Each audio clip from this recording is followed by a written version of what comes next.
So I'm happy to be here today because 9 years ago I had a really bad experience with medical negligence. And today I've been invited to speak, and I'm really hoping and praying that what I'm going to share is going to help a lot of families to maybe learn some lessons from what I went through so they don't have to go through that. And I'm also going to be sharing some tips about things that I think the medical professionals can do better so that we can improve our healthcare system in general. So I'm just really happy to be here today, and I'm hoping that the speech will help many people. Let's talk about collaboration. What do you think should be done in issues of collaboration, especially the private sector? Well, I'm not so much sure on the collaborations between the private and public sector because I think the issues that are void across the board. So one of the things I'm going to be talking about today is the absence of holistic help, which is, we kind of pop a pill, but what about like sleep and nutrition and consistent discipline and other issues that really contribute to early childhood development? Or another thing is just really taking the time to work with the parents and find out their emotional needs as well, because a lot of times, especially with disabled children, the parents are really stressed at this stage of their life. And so what my advice is going to be across the board. It's not really about collaboration between private and public, but rather how the doctors and nurses as a general sector can work better with families to really develop healthier and happier kids in our nation. Okay. Yeah, we are holding this sixth Botswana annual conference. We are holding this sixth Botswana Pediatric Association annual conference under the theme Early Childhood Development in Botswana. So near yet so far. We are looking at the development of a child from birth until he becomes an adult. We're looking at the psychological, physical, and the social aspect of bringing up the child. And we have attendance from 14 different countries across the globe. We have experts who are looking into this area because the whole purpose of the meeting is to increase awareness about early childhood development, which is quite important because it enables the child to reach the full potential so that he can contribute positively to the economy of the country. So far, the conference has scored a big successes. We have guest lectures from our distinguished guests who are experts in the area from South Africa and from Sudan. And we also have early childhood development specialists in various capacities, the hearing specialists, the vision specialists, and even the neurodevelopment specialists who are here today, and they are going to be giving lectures.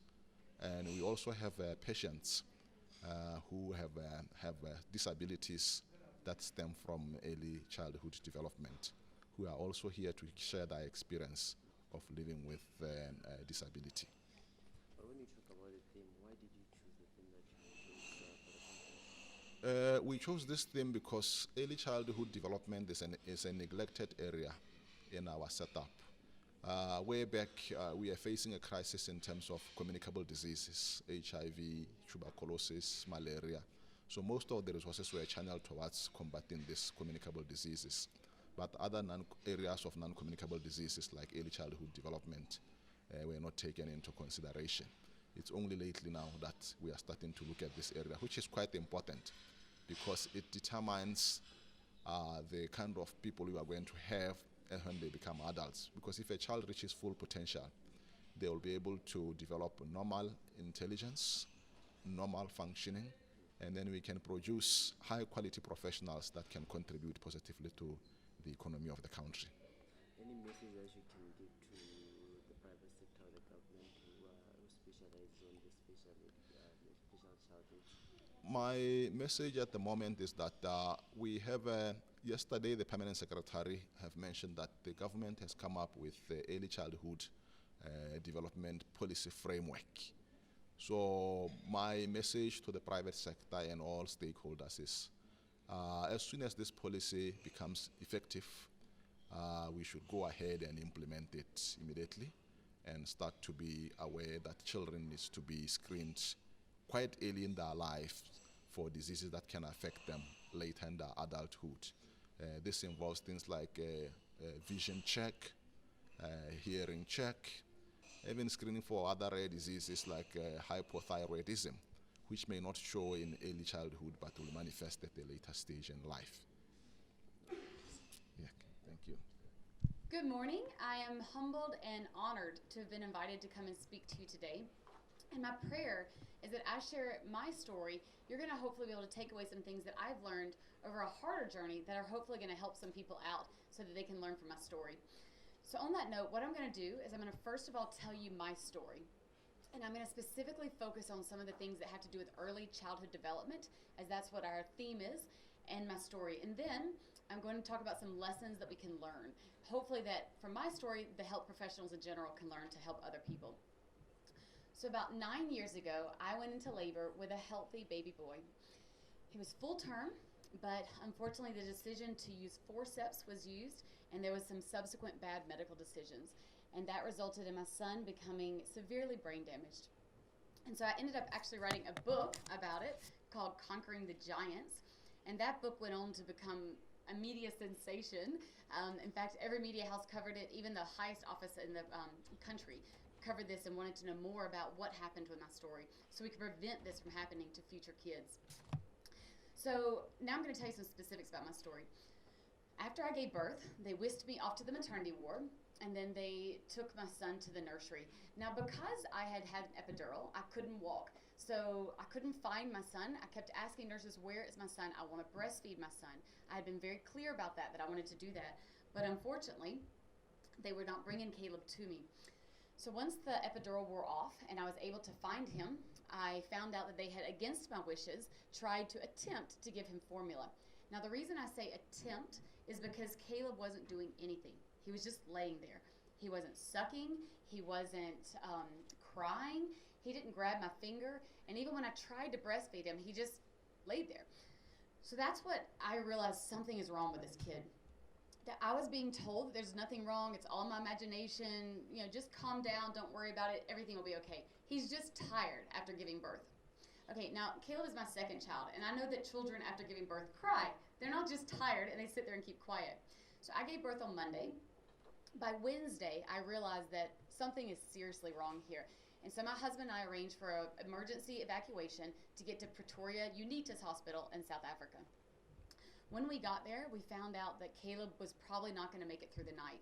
And the cause of death was going to be dehydration, severe dehydration, to the point that the kidneys had shut down by the time we got to South Africa. He was vomiting blood and having seizures every 5 minutes. So they said, look, we're not sure what tomorrow's going to look like, but here's what we're going to do. We're going to put him on phenobarb. We're going to stop the seizures. We're going to put him on an IV, and we're going to aggressively rehydrate him and get those kidneys flushed out. And then we're going to put him on oxygen through the nose so that when he's having those seizures, the oxygen is still getting into the body. So by Friday, he was stable enough to now be able to go for his first MRI scan of many. He's had many MRIs. Now, when he went for that, I will never forget that day. The doctor came back with the results, and he put it up on the scan, and here is what we saw. The doctor began to show all the damage, saying the right frontal lobe is severely hit. And there's another scan, I don't know, okay. If you can look here, the right frontal lobe was pretty much destroyed because of the damage. What had happened is a hematoma had now been there since, this was on Friday. On Monday is when this brain damage had happened, and that was pretty much, he said, gone. If we look there, you can see here, or above that eye, and again, back here, you can see, let's see if I can make this thing point. The occipital lobe had also been severely impacted. So, and then if you look back here, you'll see that the left hemisphere was very badly damaged. Well, there was hypoxic damage all over, but especially concentrated in the left hemisphere. So the prognosis of that was because of the right frontal lobe, the damage there, that they said probably what's going to happen is he's not going to have impulse control. He's not going to be able to control his impulses. He's not going to be able to regulate normal social behavior because he's literally missing the part of the brain that would normally do that. Because of the occipital lobe damage, they said that's the vision center. So he's probably not going to be able to see. And now, in addition to the actual occipital lobe damage, because of the blunt forceps trauma, his eyes were actually full of blood. In fact, let's see, I think I have another slide here. This is Caleb in ICU. Of course, you can see all the brain tests they're trying to do here to try to figure out what's going on with the seizures and all of his little, his IVs. And then this is another shot of Caleb. And then, oh, I thought I got another shot, but I guess I forgot it. But there's another one where when he's born, he has a very bad black eye. And so they told me that his eye is actually filled with blood, and the optic nerve is so swollen that if the occipital lobe doesn't knock out his sight, then the actual damage to the eye might knock out sight. So the prognosis for his sight was not very good. So, and of course, the damage to the left hemisphere was probably going to result in right side paralysis. So they assumed that he probably would not be able to use the right side of his body. So that's kind of the prognosis of what happened because of the brain damage. Now, we get back to ICU. The biggest initial concern was that he lacked the reflex to suck.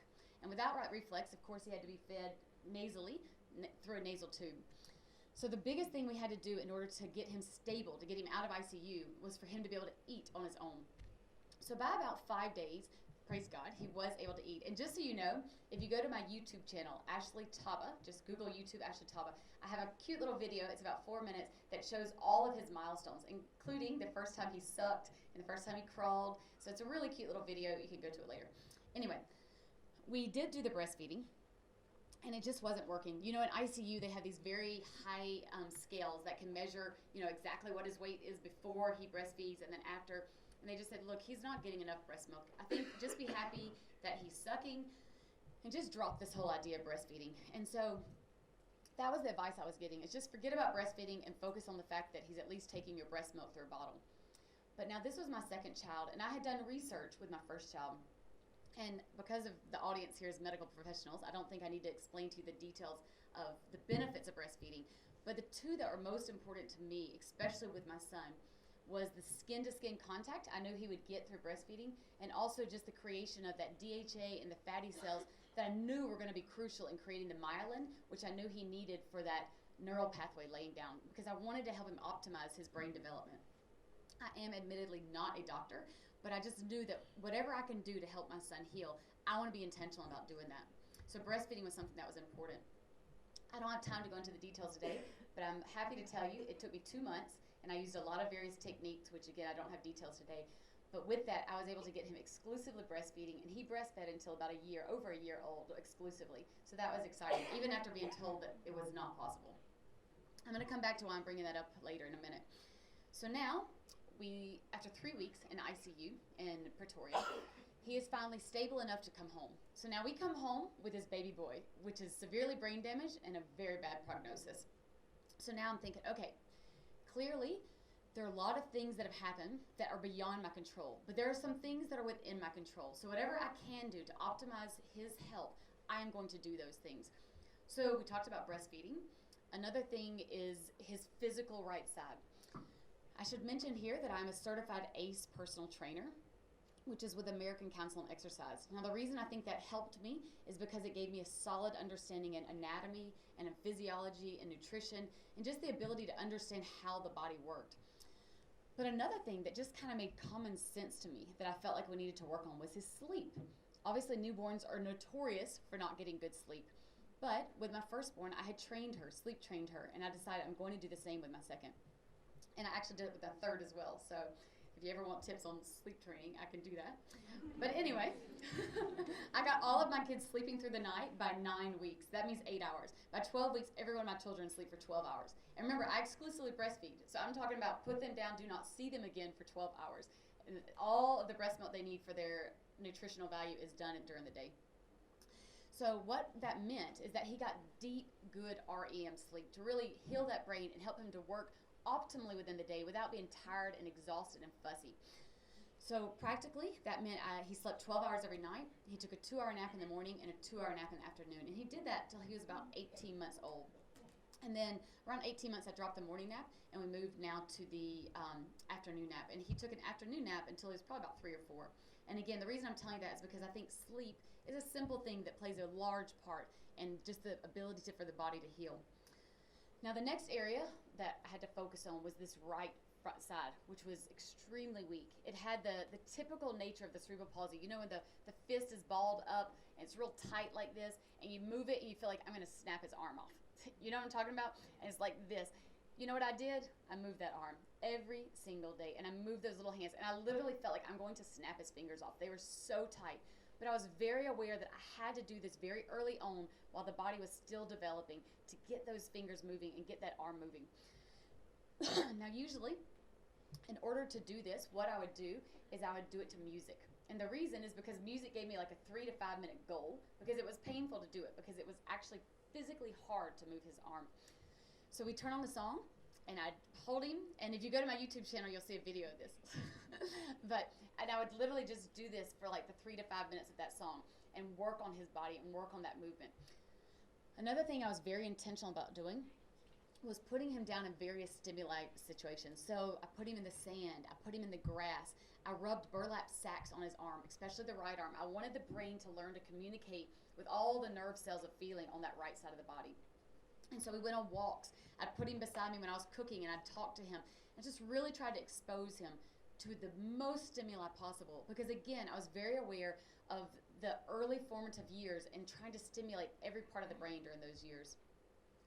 Then 6 months came, and I did something a little bit radical. You'll kind of realize that along the way I did some things that might not be the most, I don't know if ethical is the word, but anyway. So what I would do is I would breastfeed him so he wasn't frantically hungry. But before I supplemented him with his solid foods, I would take an ACE bandage. You know the ones that when you have a back ache and you put them around your back, an adult? I would strap down the left arm, literally strap it down. Torture the little kid. Put food in front of him on the tray. Now he wanted that food because he's hungry, but he can't use that right arm. He's trying to get the left arm up because the right arm is so weak that he doesn't want to use it because it's hard for him to use that right arm. So he would have that there. And I remember the arm, that finger, fist is like this, and he'd want that food so badly, and he couldn't even have the strength to pick it up. And I'd put the little food in between his fingers. He lacked that pinch of grass that was natural by that time. He should have been having by that point. The left hand had that. We'd put the food in, and I'd do it, and we'd put it to the mouth. And I did that for months and months until finally he learned how to use that side, because I knew I had to motivate him with something very strong, which was hunger in this case.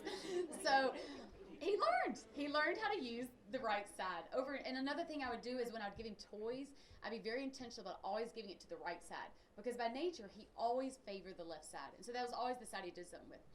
So it was a slow process, but he got it. Now this is what I did with the top part of his body. Now I want to tell you about the lower part, because the paralysis was the full right side. When he started crawling, and again, you can see a video of this on the YouTube thing. It's just so cute. I want you all to see it. Anyway, when he started crawling, what he would do is he would army crawl with his side. So he would like drag this side, and this side would just be totally limp. He would just sort of just drag it here. So he'd use this side and pull himself. Now, my research has shown me that it was extremely important in the early formative years for the left hemisphere to be communicating with the right hemisphere. And I knew that crawling was going to help with that, because the crawling was going to create that left hemisphere communicating with the right side and create some of those neural pathways, which I knew were going to be very important for him later on neurologically in his development. So I thought, okay, you know what? If he's not crawling on his own, because the way he was doing it was like this. There was nothing that was cross-patterning across the brain. So I decided to do something which is called patterning. And so literally what that means is I made him crawl. So it took 3 people, and we did it multiple times a day. Somebody would hold the head to stabilize the body. Somebody would hold this side, and somebody would hold this side. Usually my husband and I here, and a helper would be here. And we would crawl for him. Again, just trying to help the brain to learn what it felt like to communicate with the different sides of the body and allow him to feel that feeling of crawling. So, again, I'm about to tell you something that's kind of radical. So I did this multiple times a day. But the thing that actually ended up helping Caleb was a total fluke when it came to crying. So, when it came to crawling, picture the scene. I'm changing his nappy. He's about 10 months old. So he's totally has no clothes on from the bottom half. I'm at a friend's house, and I leave him there on the floor, and I said, oh, let me go rush to the car and get a nappy. Now, I come back. He's 10 months. Brain damaged as he is, he's a wiggly little guy. 10 months olds are wiggly. So he's obviously flipped over, and he's trying to go somewhere. Well, it's cold, and it's winter, and do you know how cold our tiles are in this country? Like, we have hard, cold tiles.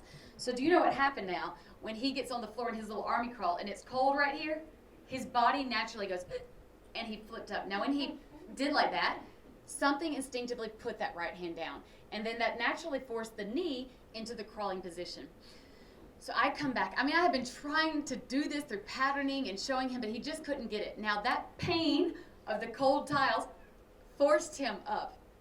And so I came back in. I found my son crying, miserable, cold, but crawling. And so I decided, as hard as it was as a mother, I'm going to let this kid crawl. And so I said, come here, Caleb, come here. And he'd try to go back into his default army crawl, and then he'd have to come up, and then he'd crawl. And slowly, he finally got to me through a mixture of crawling and the army crawl. And I hugged him, and I kissed him, and I loved him, and I did that to him for about a month. I put him down on the cold floor for about 10 to 30 minutes every day until he finally, somewhere in the brain, it realized, if I do it with my hands this way, I get somewhere a lot faster than when I do this army crawl. And he learned to crawl. And that was very important for me from a neurological perspective because I didn't want him to miss that step in the early fundamental development of his brain. So now we get to walking. So once he started walking, he had a typical cerebral palsy walk, which means, you have those pigeon toes that kind of walk on the toes like this, not that flat-footed. And so I thought, okay, I got to fix this. So I tried, of course, to do the manual manipulation of flexing his foot, but it wasn't stopping it. It was like the brain wasn't communicating. No matter how much I could try to flex it, every time he'd walk, he'd instinctively go back to that pigeon toe. So I went to various physical therapists in town. I couldn't find it today for this speech, but I was given this insert to put into his shoe, which did nothing because he still walked on the toes. I was given, I went to a private physical therapist and was given this super expensive tape, like 500 pula for a roll of tape, and said, if you put this tape on, it'll fix it. It didn't. And then I went to the Cheshire Foundation, and they created, I'm going to show you visual aids so you can appreciate. They created this boot, which was helpful because it forced him into the flexion motion, but it wasn't something he could walk in. So I could put him in this to sleep in, which just helped with those very tight back of the leg muscles, but I needed him walking like this, not pigeon-toed. And so someone, I'll just throw that down there, someone told me about Botswana Hospital. And if y'all don't know this man, you should get to know him because he is a genius. There's a man named Mr. Sitali at Botswana Hospital. He's with the orthopedic department. And I went to him and I just said, this is what I want. And I could visualize in my mind, here's what I need, because I need him to be, something has to be pulling that foot up while he's walking. And so we worked together, we dreamed, we drew on paper, and we came up with a device, custom made, this. And the reason why this was so powerful is because you see, it sits on the hip. Here it is. It sat on the hip. Now the cool thing about the hip was that the hip is stable, and we made the straps the exact length of what it needed to be in order to pull the foot into flexion. So we physically couldn't put it down because these straps, which were connected to the hip, were forcing the foot into the flexion motion. So we couldn't actually put him down because these straps, let me use my little pointer here, were holding it down. And then, this guy was amazing. So he had expected me to put this into a shoe, but it wasn't working because it was just too big to get a shoe. So he created a sole, and then we just had to strap this on the bottom, and it became like little shoes that he could wear on the bottom. And then as he grew, he just kept making me different sizes of these shoes. And so I was able to keep wearing this. So for about a year, he would wear this little, I'm just going to drop this again on the ground. So about a year, he would wear this. There he is, cute little Caleb, with his little brace on. So he would wear that for about 1 year until finally his body learned that it's more effective and you get places faster when you have that foot flexed as opposed to pigeon-toed. So that was how we started working now with the walking. Now the next thing we had to deal with was the temper tantrums. Remember I told you he had the frontal lobe damage. Now because of that, he would pitch a fit like, you know that kind of thing when your kid's pitching a fit and you're like, oh my gosh, that's not my kid. It's not my kid. Because he just goes crazy on the grocery store floor. And it wasn't like, and I have 3 children, and so I know that there's normal toddler temper tantrums, but these were like a whole level. I mean, you know, kicking and hitting and scratching and just crazy. And so I talked to a pediatric neurologist about it, and they said, well, it's just to be expected. I mean, he has the right frontal lobe damage, so what can you do? Do you know what I thought about that? I'm not taking it. I'm not going to live the rest of my life with this kid going just crazy. So what we decided was, I thought, you know what, I believe that humans are smarter than animals. And you can train an animal, even without logic, that with a negative consequence consistently applied, you can make that animal not come into the door of the house. just because you trained them. So I decided I'm going to make sure that my husband and I work together on this. Every time he does that action, I'm going to not react, I'm not going to get angry, I'm not going to get upset, I'm going to pick him up and say, Caleb, this is unacceptable behavior. And then I'm going to spank him twice. Now, I know spanking may not be, this is not the time to talk about that, but that's what I did. And we give him 2 unpleasant spankings, and then kiss him and love him, show him I'm not mad at you, but you are not, every time you do this behavior, it's going to be accompanied with a negative response and reaction. Put him back down. If he cried again, we did it again and again and again. Until he realized, when I do this action, it always comes with an unpleasant consequence. And he quit doing that action. Now, I don't know if that was temper toddlers or the frontal lobe, but whatever it was, my son is very well behaved now, and he knows he's not. That stick is not far away. So, that's what I did now with the temper tantrums. Now we move on to school. He started school, and unfortunately in this country, the negative thing is teachers just don't understand how to work with brain damaged children.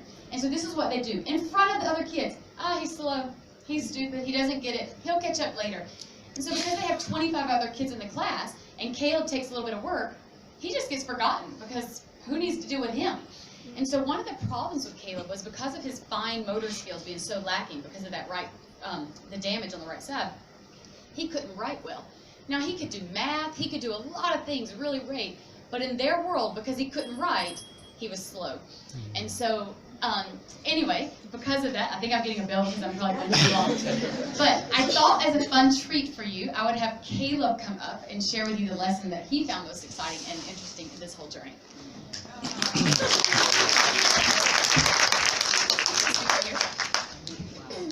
Hello, my name is Caleb. One of the biggest lessons my mom has ever taught me is to be positive. The reason why I should be positive is when you're positive, you say things like this. I'm smart, this is easy, I can do this, I can do this. When you're negative, you say things like this. This is hard! And when you're positive, negative and positive people want to be with you. When you're negative, only negative people want to be with you.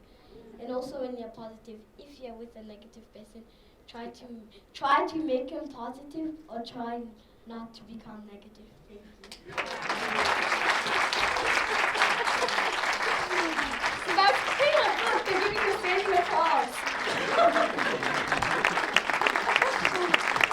So that's Caleb, and that's my miracle boy. So I'm just going to quickly sum up with some lessons learned because I know time is not on our side. One is that as healthcare professionals, I think we need to encourage breastfeeding early on.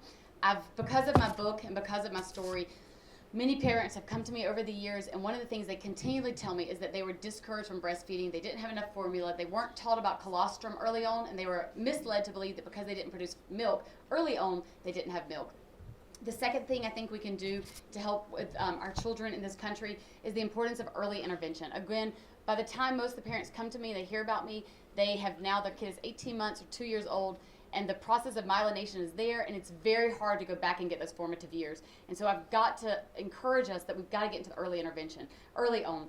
And the second thing is just not just popping a pill, but really teaching parents holistic healing, from the sleep, from the nutrition standpoint, across the board. And the last thing I want to say, and then I will sit down, is that one of the ideas I realized that one of the reasons I think doctors just focus on the immediate need of we got to pop a pill, is because they're overworked. I mean, we've got the patient to doctor ratio is just off. So one of the ideas I had was, what if we came up with a video? I'd be willing to help you with this because I have a lot of ideas, having worked with a lot of parents, of just sharing basic ideas on how we can do postnatal and prenatal care so that the doctor just deals with the disease and then signs them up to say, go watch the video. And then in that video, we share with them exactly what we can do to help with early intervention. Now, the other benefit about this is that one of the hardest things when you have a child with disabilities is you feel like you're all alone. It's very hard. And so it forces you into a room with other people going through the same things, which can create a support system, hopefully, for them. So, again, if anyone listening wants to do that video, I'd be happy to help you produce it because I've got a lot of ideas of things that I never received, that I had to individually research, but your average mom might not research those things. So thank you for having me. God bless, and I hope the story encourages you.